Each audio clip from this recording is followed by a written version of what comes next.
powerpointnya tentang pemuritan dalam komunitas sel sudah disiapkan di situ. Ya, saudara percaya bahwa api Pentakosta tidak berhenti hanya sampai di kamar loteng Yerusalem saja? Percaya saudaraku? Ya, api itu terus menyebar, terus bergerak dari barat, dari Yerusalem, ya kan, sampai nanti ke timur, ya ke Indonesia. Sekarang sudah tiba dan dideklarasikan sebagai Pentakosta ketiga oleh gembala pembina kita, dan banyak hamba-hamba Tuhan yang berjawatan, berkarunia sebagai membawa fungsi sebagai seorang nabi, ya, fungsi sebagai nabi, menyatakan bahwa api Pentakosta ini akan bergerak dari Indonesia kembali ke Yerusalem, ya, dan disanalah tiba selesainya amanat agung Tuhan Yesus. Dan kita percaya dengan selesainya amanat agung Tuhan Yesus, Tuhan Yesus datang kembali menjemput kita. Amin. Bapak Ibu yang kasih Tuhan. Ya, beberapa minggu yang lalu, ya, kita sudah mendengar, sudah menerima pengajaran tentang komunitas sel. Ya, namun serial ini belum selesai, saudaraku yang dikasih Tuhan. Ya, ini memasuki dalam pelajaran yang kelima. Ya, kemarin kita belajar tentang dasar-dasar alkitabiahnya, ya, tentang komunitas sel ini. Kemudian kita belajar tentang fungsi atau manfaat dari komunitas sel ini. Kita juga belajar tentang kepemimpinan di dalam komunitas sel. Nah, sekarang kita masuk dalam pelajaran bagaimana kita mengerjakan, melaksanakan pemuritan itu sendiri di komunitas sel, saudara yang dikasih Tuhan, ya. Karena di komunitas sel itulah, di sanalah terdapat atau terjadi pemuritan itu. Nah, kita mau belajar bagaimana nanti ketika komunitas sel ini kita sudah mulai di rumah-rumah, saudaraku. Sementara ini kita masih mengadakannya lewat online, ya, lewat virtual, yaitu melalui Google Meeting yang sudah kita mulai kemarin. Sebelumnya kita mulai pakai Zoom, ya, tapi kemudian kita mau coba bagaimana dengan Google Meeting ini, dan kemarin sudah kita coba, ya. Nah, nanti kita akan coba lagi untuk minggu-minggu selanjutnya masih dengan Google Meeting, saudaraku. Saudaraku segera ayo gabung dalam pemuritan ini melalui Komsel online, ya. Sudah bisa download untuk aplikasinya Google Meeting, ya, di Play Store. Nah, nanti setelah itu nanti kita akan kirimkan linknya, sudah bisa tinggal masuk di link itu, sudah bisa bergabung. Ya, di sana sudah bisa belajar melayani, bisa belajar firman Tuhan, ya, bisa saling sharing, menguatkan satu dengan yang lainnya, saling mendoakan di sana, ya.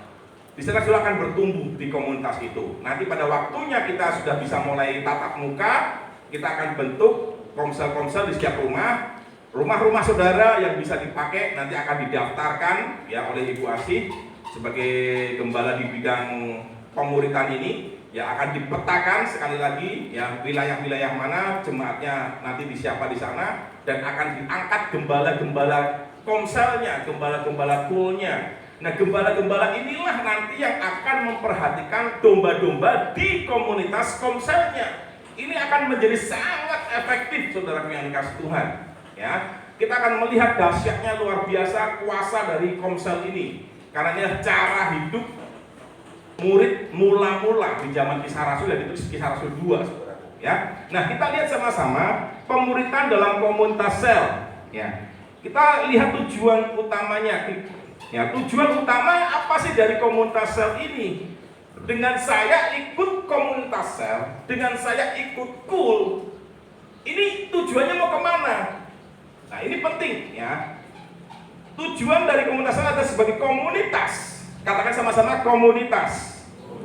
Ya, komunitas itu bisa dikatakan keluarga, ya, keluarga rohani. Saudara punya komunitas keluarga, itu keluarga jasmani kita, keluarga jasmani, orang tua kita, adik kita, kakak kita, ya, keponakan kita, itu komunitas keluarga jasmani. Namun komunitas sel ini merupakan komunitas keluarga rohani. Jadi saudara ini perlu selain punya komunitas secara jasmani, keluarga jasmani, juga harus punya komunitas secara rohani. Gak bisa saudara hanya hidup eksklusif, ya, menyendiri, membentengi, aku hanya mau hidup di lingkungan keluargaku saja. Gak bisa, kita tuh makhluk sosial, ya. Kita tuh hidup, kita tuh ketergantungan kita dengan orang lain. Kita gak bisa berdiri sendiri, sama seperti tubuh ini, ya. Tubuh ini ada kepala, ada leher, telinga, mata, hidung, mulut, tangan, dan semuanya sampai ke kaki, jari-jarinya semua berfungsi. Ya, nggak bisa kepala hanya bilang aku mau hidup sendiri, aku nggak perlu tangan, aku nggak perlu kaki, aku nggak perlu otak. Nah, gimana? Kita semua perlu. Seperti saudara mungkin ada yang sebagai fungsinya sebagai kepala, ada yang fungsinya sebagai tangan, ada yang fungsinya sebagai kaki. Masing-masing jemaat berbeda fungsinya. Karunianya berbeda, bisa berfungsi dengan karunianya masing-masing, tapi semua saling melengkapi. Sama seperti tubuh ini, saling melengkapi. Yang mengerti katakan amin. Ya. Jadi pastikan bahwa saudara itu punya komunitas rohani. Yang mengerti katakan amin. Ya. Karena komunitas rohani ini nggak kalah pentingnya dengan komunitas jasmani. Ketika kita ada kendala, ada masalah ya dalam keluarga jasmani kita perlu keluarga rohani. Amin, saudaraku. Demikian juga mungkin dalam keluarga rohani kita ada gesekan, kita perlu keluarga jasmani. Saling melengkapi, tapi tidak saling menghilangkan, saling melengkapi. Yang nanti katakan amin ya. Sebagai komunitas ilahi, komunitas rohani bagi orang percaya, untuk apa? Saya ada di situ untuk apa? Supaya saudara di sana dijadikan murid, dibentuk jadi murid. Saudara ditolong, saudara dibantu oleh mentor-mentor, oleh gembala-gembala, pemimpin-pemimpin rohani di komsel itu, di keluarga rohani kita. Saudara dibantu untuk bertumbuh.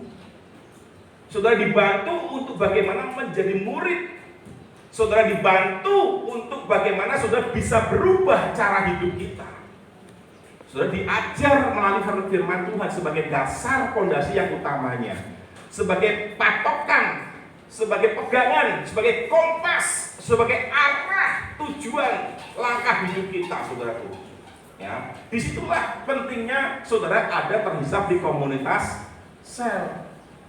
Kenapa sih hal ini harus diajarkan? Iya. Saudara nggak perlu mencari-cari dulu, aku ini sedang susah dalam hal keuangan. Aku butuh firman Tuhan yang bisa menjadi solusi untuk keuanganku. Itu nanti dulu saudaraku.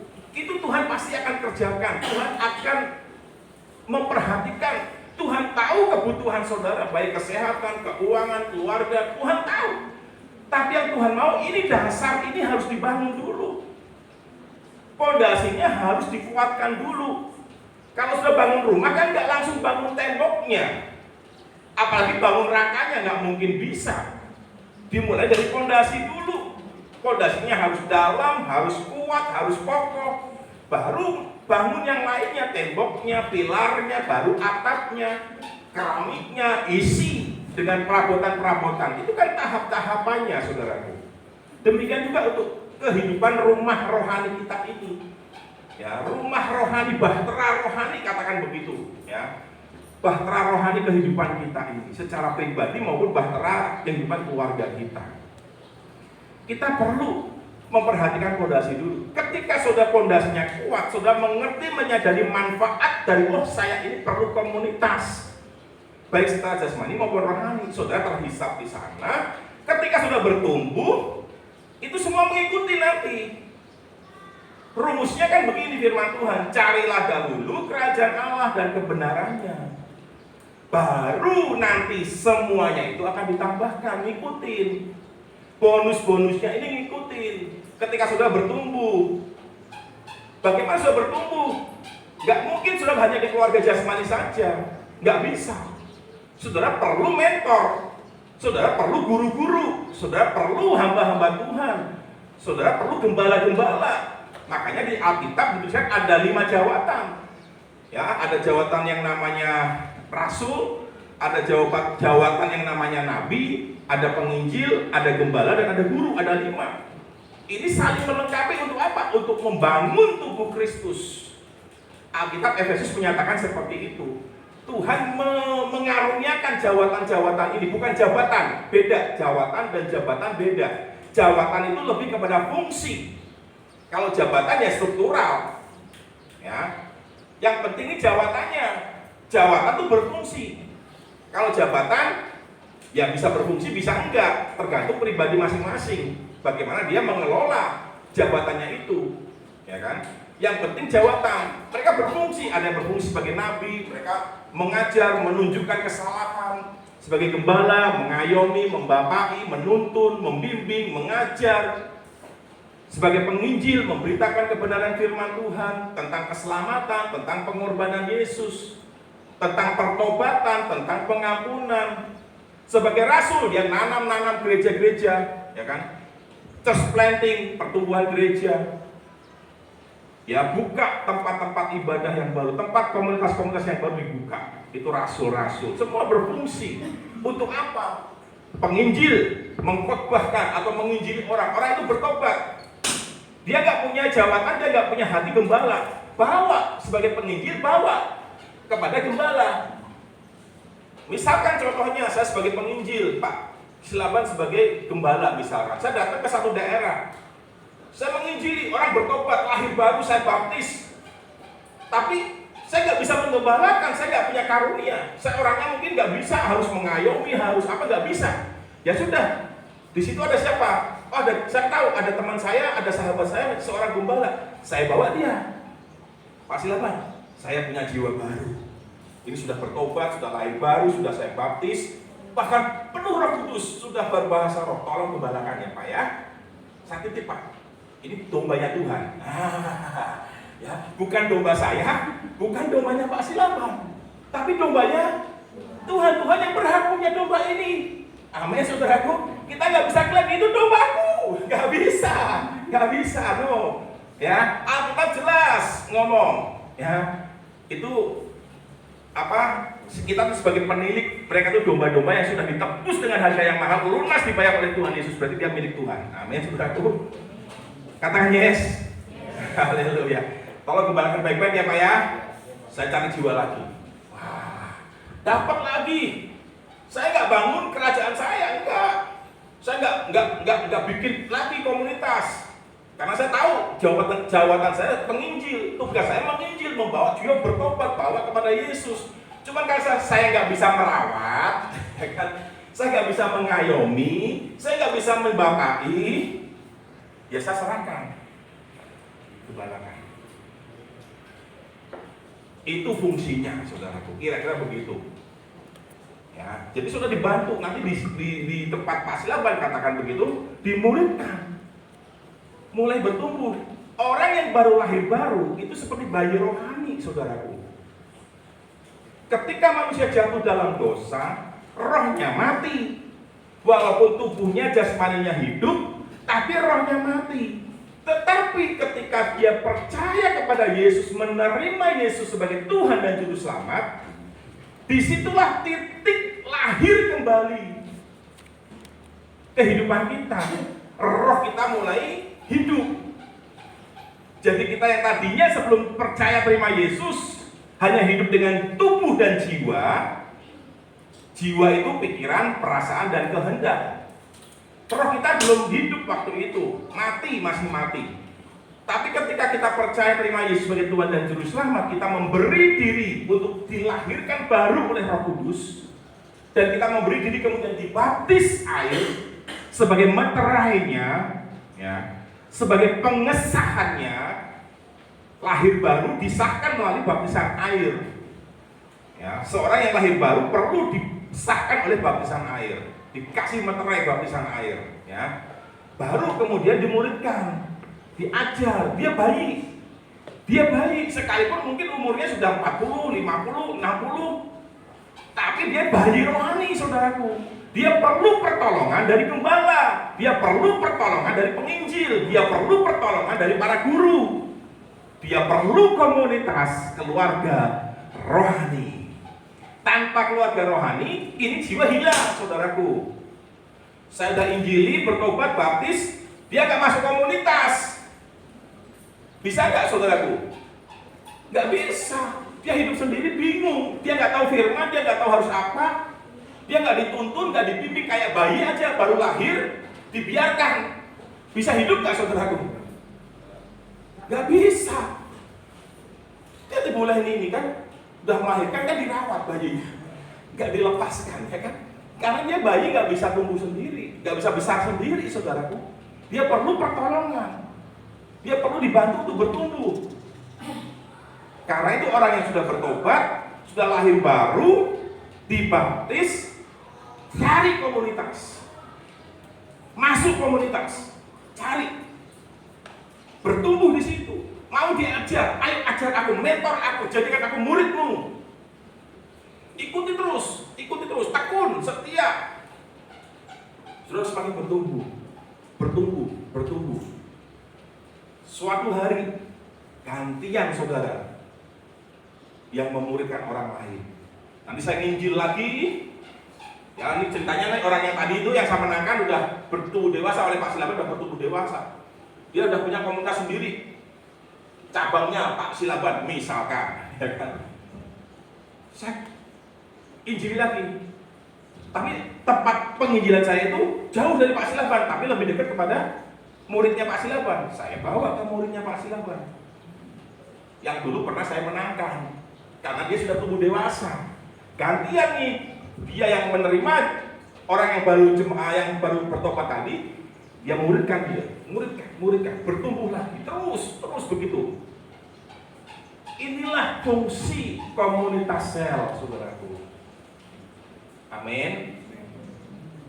Kalau sudah mengerti betapa pentingnya komunitas sel ini, ya saudara, ambil tindakanlah paling tidak apa kira-kira. Kalau sudah tahu, ya sudah tahu makan itu penting. Coba saya mau tanya dulu survei, buat saudara makan penting nggak? Siapa di sini yang ngomong makan nggak penting? Semua setuju makan itu penting? Saudara tahu itu penting, saudara mau makan nggak? Saudara cari makan nggak? Saudara usahakan dengan sekuat tenaga untuk bisa makan nggak? Iya. Demikian juga komunitas sel kalau bagi saudara ini penting. Apapun akan saudara usahakan untuk saudara terhisap di komunitas itu, untuk saudara menjadi bagian dalam komunitas itu. Seperti kemarin ada beberapa yang sudah dibaptis, lahir baru dibaptis. Saya bilang bayi rohani loh, saudara bayi rohani sekarang. Ya, ada 3 jiwa kemarin dibaptis, lahir baru dan dibaptis. Saya bilang ini lahir baru, kehidupan yang baru. Baptisan air bukan hal terakhir dari langkah perjalanan hidup kita, tapi baptisan air adalah langkah awal permulaan yang baru dari hidup kita selanjutnya. Yang mengerti katakan amin.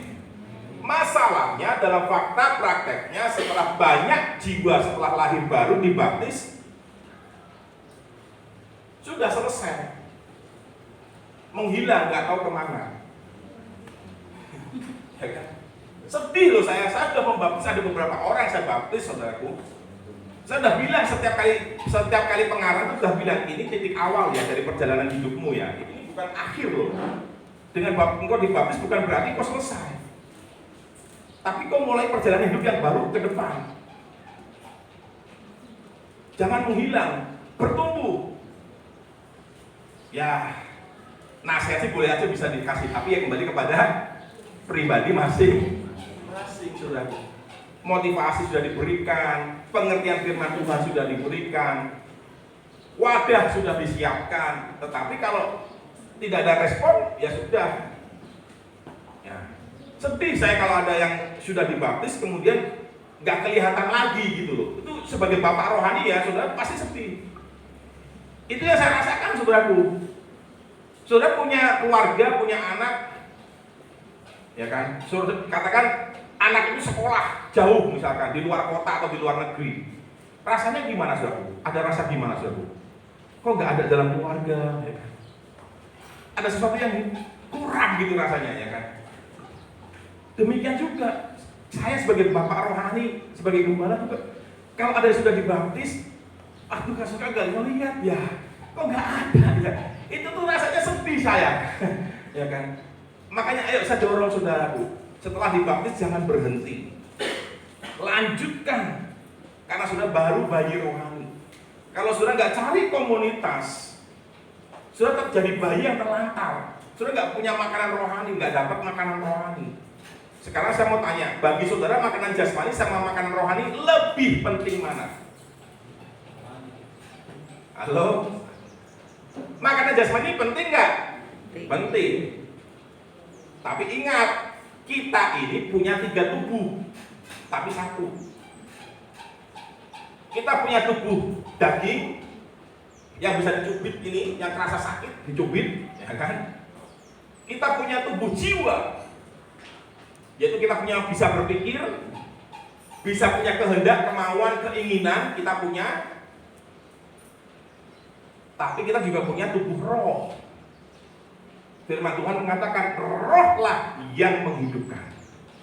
Tanpa roh, manusia hidup tanpa roh, rohnya mati. Dia nggak ubahnya seperti dia hidup seperti binatang. Karena binatang hanya punya hidup dengan tubuh daging dan tubuh jiwa. Tapi dia nggak punya roh.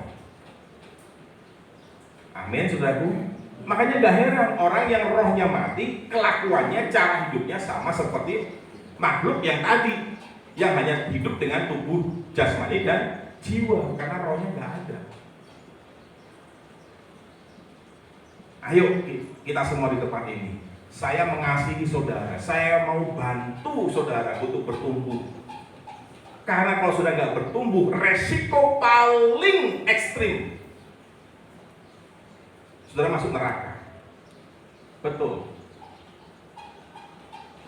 Di sanalah tempat ratap dan kertak gigi. Wah, tempat kegelapan yang paling gelap, tempat hukuman selama-lamanya. Karena saudara nggak pernah bertumbuh, saudara nggak pernah berubah. Hidup saudara hidup lama terus. Ingat, daging dan darah tidak mendapat bagian dalam kerajaan surga. Kalau sudah hidup dalam kedagingan terus, dalam nafsu dosa terus, ya, hidup secara duniawi terus, melayani si pendusta, si iblis itu, ya kan? Iblislah yang menjadi bapamu, firman Tuhan sampai ngomong gitu. Iblis bapa pendusta, dan kau menjadikan iblis itu sebagai bapamu. Iblislah yang menjadi bapamu. Ya sudah, engkau namanya iblis di neraka, saudaraku. Ya kan? Makanya di tempat ini, di komunitas rohani saudara sudah ditegur oleh firman Tuhan. Karena firman Tuhan memang berfungsi, bermanfaat untuk apa? Untuk mengajar kita, mendidik kita, menyatakan kesalahan kita, ya kan? Untuk mengajar kita supaya kita berubah, menjadi murid-murid Kristus, menjadi anak-anak Tuhan, menjadi ciptaan yang baru, menjadi manusia yang baru.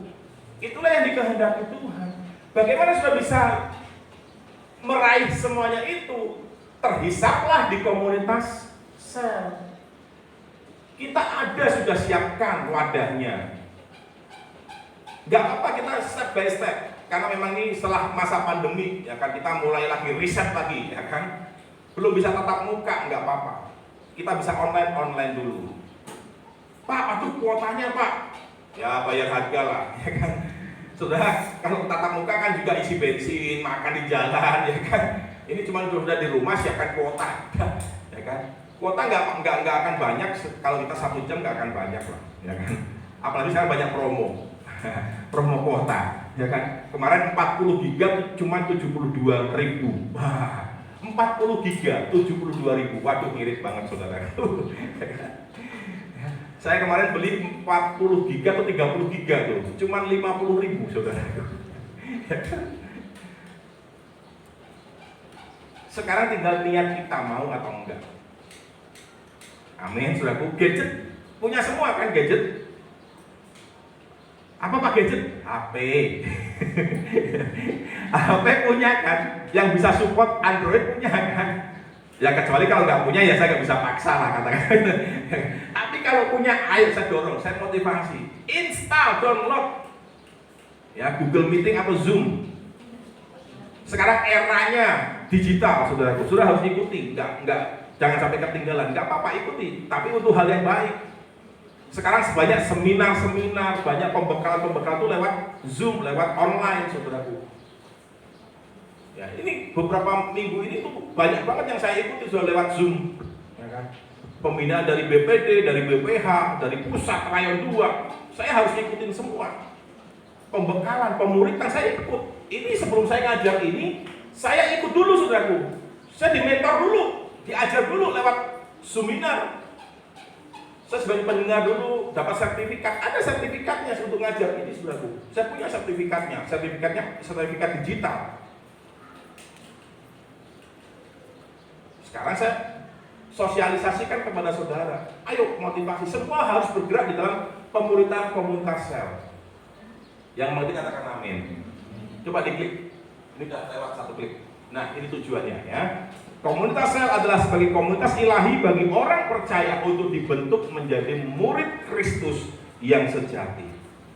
Ketika sudah jadi murid, sudah bertumbuh, maka semuanya akan ditambahkan kepadamu. Amin, saudaraku. Nggak usah pusing dengan bonus-bonusnya. Amin, saudaraku. Beli motor, dapat helm. Ada bonusnya, ngikutin. Ya. Beli rumah, ada bonusnya mungkin apa. Ya kan? Ngikutin semuanya. Bonus-bonus itu ngikutin. Sifat dari bonus itu ngikutin. Ketika kita rajin, bonus ngikutin. Ya kan? Jadi jangan pikirkan bonusnya. Pikirkan ininya dulu nih, utamanya dulu. Next selanjutnya, klik. Nah, kata mentor memiliki makna secara rohani yang berkaitan dengan kepemimpinan. Jadi seorang mentor atau guru, ya itu atau pemimpin, ya, dalam sebuah proses mentoring. Jadi dalam komunitas ini ada satu pemimpinnya. Bisa disebut sebagai gembala, bisa disebut sebagai mentor, yang mementor, yang mengajar, yang memuridkan, ya. Maka sudah harus masuk ke situ. Saudara punya bapak rohani, saudara punya kakak rohani, itu penting. Nah, kita lihat slide selanjutnya. Mentor, apa itu mentor? Yang pertama, seorang mentor suatu hari saudara akan jadi mentor. Suatu hari saudara akan menjadi pemimpin, karena saudara harus bertumbuh. Kalau saudara nggak jadi pemimpin, saudara nggak jadi mentor, berarti saudara nggak bertumbuh. Itu ukurannya, saudaraku. Ya, saya ulangi, ini penting. Ketika saudara tidak bertumbuh, saudara nggak bisa jadi mentor.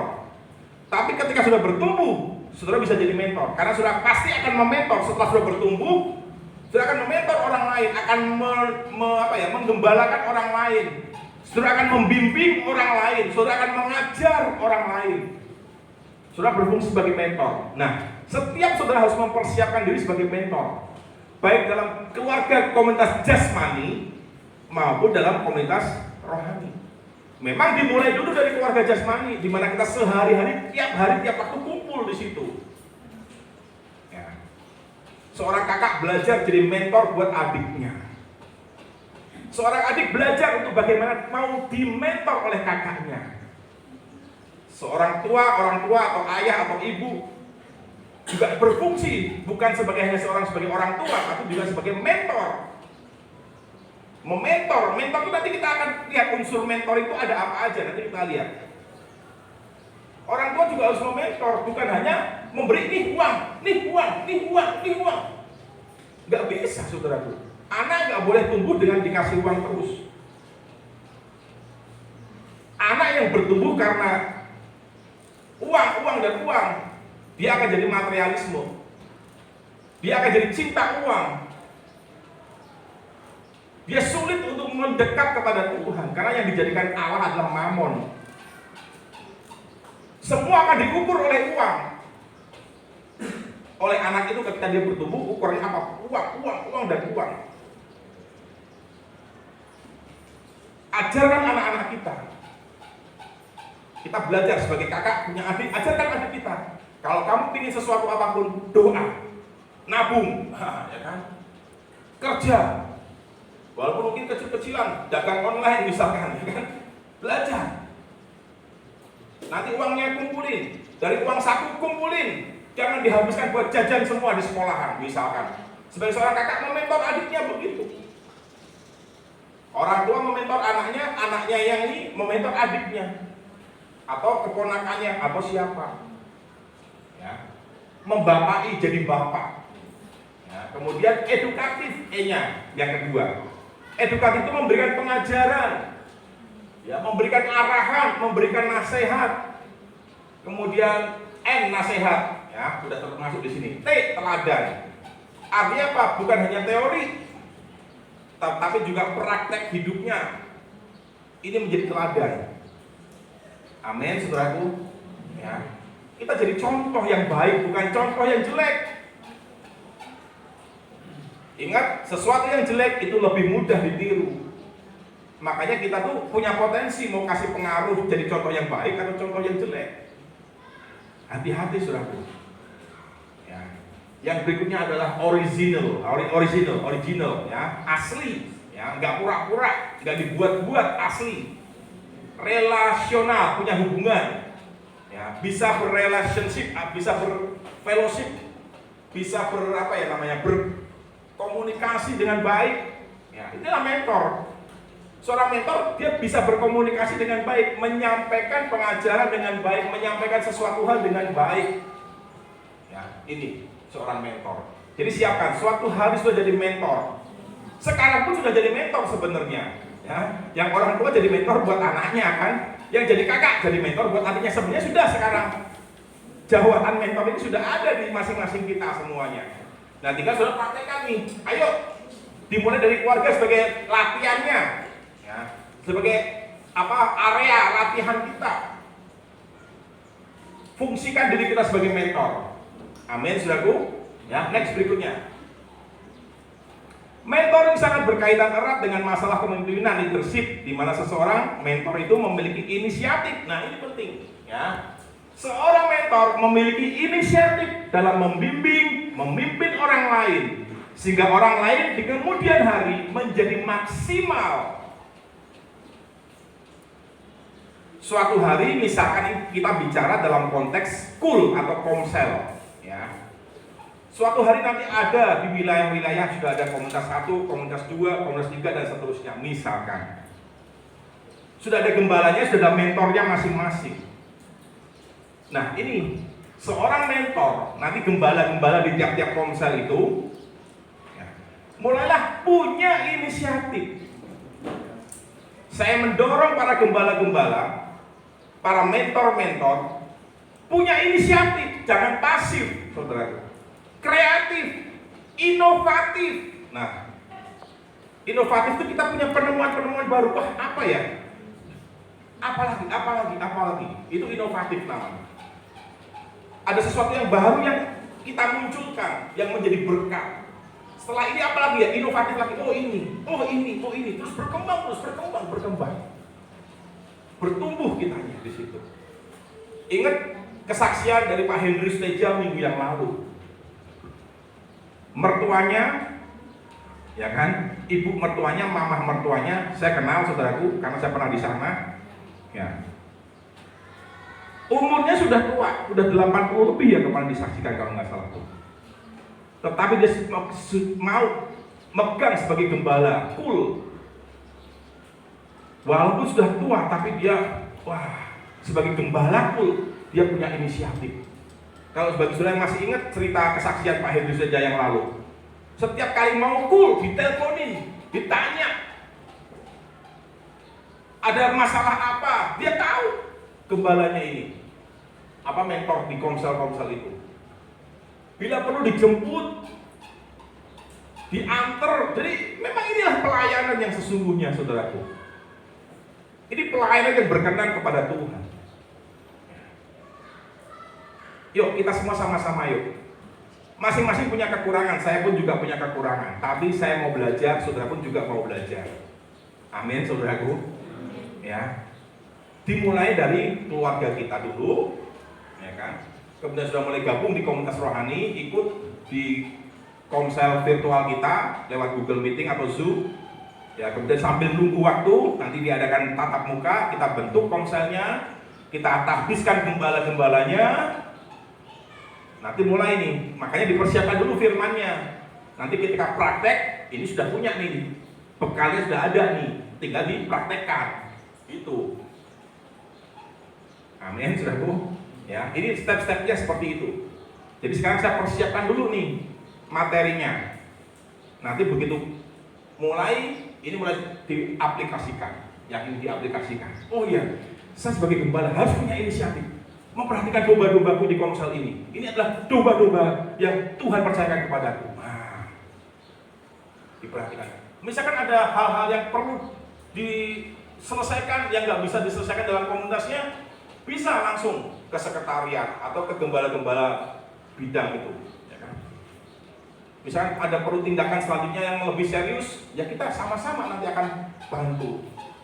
Kita akan sama-sama cari solusinya bagaimana. Jadi tercover semuanya. Jadi nggak ada domba-domba yang terbengkalai, saudaraku. Karena masing-masing itu sudah punya gembala-gembala di komunitas terkecilnya. Siap, saudaraku? Apakah sudah siap memasuki era seperti ini? Ini era yang Tuhan mau. Di zaman ini kehidupan jemaat mula-mula ada lagi. Cara hidup jemaat berubah.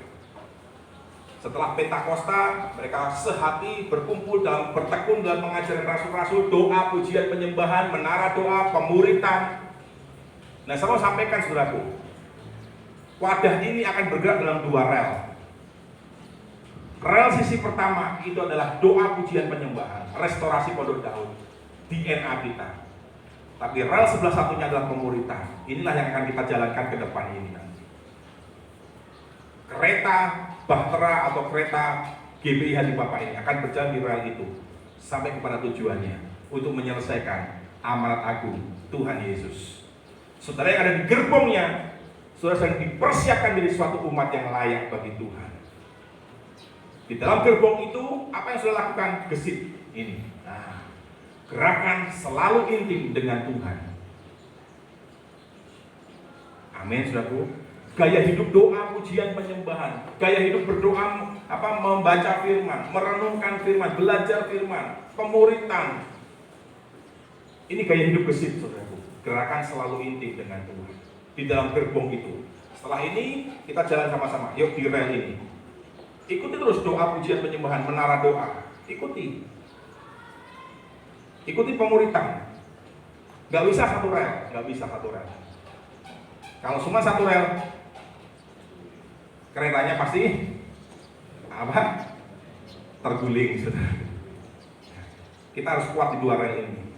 Satu, kehidupan doa, pujian, penyembahan. Satu lagi, pemuritan. Ini harus berjalan bersama-sama, saudara. Amin. Sudah mulai menangkap visi ini. Saya harus share sebagai gembala, sebagai ini pemimpin harus share visi ini. Ya, segala ini pergerakan arah tujuan kita harus semua harus mendengar, kita harus menangkap sama-sama. Baru kita bisa sampai tujuan nanti. Saudara sedang dipersiapkan untuk umat yang menjadi umat yang layak bagi Tuhan. Ya, next berikutnya. Secara rohani, ya, secara konteks rohani, next berikutnya ya. Di dalam Alkitab, ya, praktek pementoran atau mentoring diidentikan dengan discipleship atau pemuritan dari segi tujuan atau goal. Nah, goalnya ya hendak dicapai menjadikan orang yang dibimbing atau yang dipimpin menjadi orang yang hidupnya lebih berkualitas. Tujuannya apa sih saya ikut Komsel? Supaya saya dibimbing. Ayo bimbing saya, muridkan saya. Kenapa? Supaya hidup saya lebih berkualitas. Nah, itu tujuannya, saudaraku. Itu pentingnya komunitas sel, supaya hidup saudara secara rohani, secara jasmani lebih berkualitas. Ini. Maka antara mentoring dan pemuritan dalam prakteknya sama saja. Nah, dalam praktek nanti pementoran pemuritan itu bisa kita di outdoor, bisa di indoor, boleh bisa, ya, bebas. Tinggal komunitasnya aja janjian, komunikasi. Yuk kita nanti misalkan minggu depan gimana nih? Kita mau adain apa nih? Yuk kita kumpul, tapi ya tetap harus sharing firman. Itu makanan utama, bukan cuma kumpul-kumpul hore-hore aja, ya kan? Makan bareng lupa firmannya. Enggak, tetap harus ini makanan pokoknya, saudaraku. Ya, ujian penyembahan dan pemuritan firman itu harus relnya di situ, apapun acaranya, rel itu jangan ditinggalkan, saudaraku. Jangan keluar dari rel, maksudnya. Saudara mau ngopi bersama, ya kan? Mau ngeliwat bersama, apapun judulnya, judul itu harus ditampakkan di rel itu, doa, pujian, penyembahan dan pemuritan. Ya. Next berikutnya. Nah, ini klik selanjutnya. Klik ya. Ini sudah saya sampaikan beberapa minggu yang lalu, tapi untuk merefresh sebentar saja, untuk merefresh ya. Dalam praktek pemuritan ya, atau pementoran ada 3 hal. Nah, yang tadi prakteknya gimana sih mentor itu? Dalam pemuritan itu prakteknya gimana sih saya sebagai mentor? Ya, ini ada fathering, ada teaching, ada coaching. Ya, yuk katakan sama-sama ya. Fathering, katakan sama-sama. Fathering. Yang kedua teaching. Yang ketiga coaching. Bukan kucing. Coaching. Coaching. Artinya apa? Coaching itu melatih, ada prakteknya. Ya, bukan hanya teori. Setelah teori dapat, mulai praktek. Saya pun sama, ya kan, melakukan 3 hal ini. Mendata, ayo siapa yang mau belajar drum, siapa yang mau belajar WL, singer, daftar dulu, inisiatif. Udah, mulai dipapai, didoakan, ya kan, dikasih nasihat, dimotivasi, ya kan. Jadi gak cuma hanya skill aja, tapi kerohanian juga diperhatikan, itu membapai. Kalau sudah di sekuler kan datang les, ya gedebak, selesai pulang. Nggak ada pementorannya, nggak ada pembapaannya. Kita nggak pernah dikasih nilai-nilai kehidupannya. Tapi ketika kita masuk dalam komunitas itu, ini, saya pun dengan beberapa orang yang ngasih saya mentor sebagai pemain drum atau WL atau siapapun itu, saya pasti masuk tuh nilai-nilai kehidupan saya masukkan. Bagaimana harus menghormati orang tua, itu saya masukkan di situ, nasihat-nasihat. Bagaimana nanti kita harus punya karakter kalau suatu hari kita nanti masuk dalam dunia kerja, di sekuler, di marketplace. Nilai-nilai ini dipakai, saudara akan maju, saudara akan dipromosikan, saudara akan menjadi orang yang berhasil dengan nilai-nilai kehidupan ini, gitu loh. Dilatih di situ, baru didoakan, skill mulai dilatih. Gak bisa, saya kasih pelatihan, saya kasih contoh, praktek, saya praktekkan. Nih, kalau WL tuh begini, saya praktek, lihat ya. Ada, lihat saya, ya kan? Nanti ada praktek. Nanti setelah itu, saya akan melihat Anda. Nah, itu siklusnya seperti itu. Contoh nih, Bu Roimah, ya kan? Saya mementor Bu Roimah sebagai WL misalkan. Bu Roimah, lihat saya kasih contoh. Bu Roimah lihat. Kemudian sekarang yang kedua, ayo Bu Roimah praktek. Ketika Bu Roimah praktek, sekarang saya ganti yang melihat. Kalau tadi Bu Roimah yang melihat saya, sekarang ganti saya yang lihat. Nah, saya evaluasi, saya arahkan, saya bimbing, saya beri nilai-nilai kehidupan, nilai-nilai karakter, nilai-nilai pelayanan saya masukkan di situ. Ketika itu klik, wah dahsyat luar biasa, saudaraku. Tapi kalau nggak klik, sulit, tertatih-tatih, saudaraku. Tapi kalau ketemu satu roh, satu jiwa, satu tujuan, yes, saya mau hidupi nilai itu, saya mau diajar, dilatih, itu akan wah luar biasa. Amin. Ya, ini membapai, mengajar, dan melatih. Tuhan Yesus memberkati kita. Mari kita bangkit berdiri bersama-sama. Haleluya.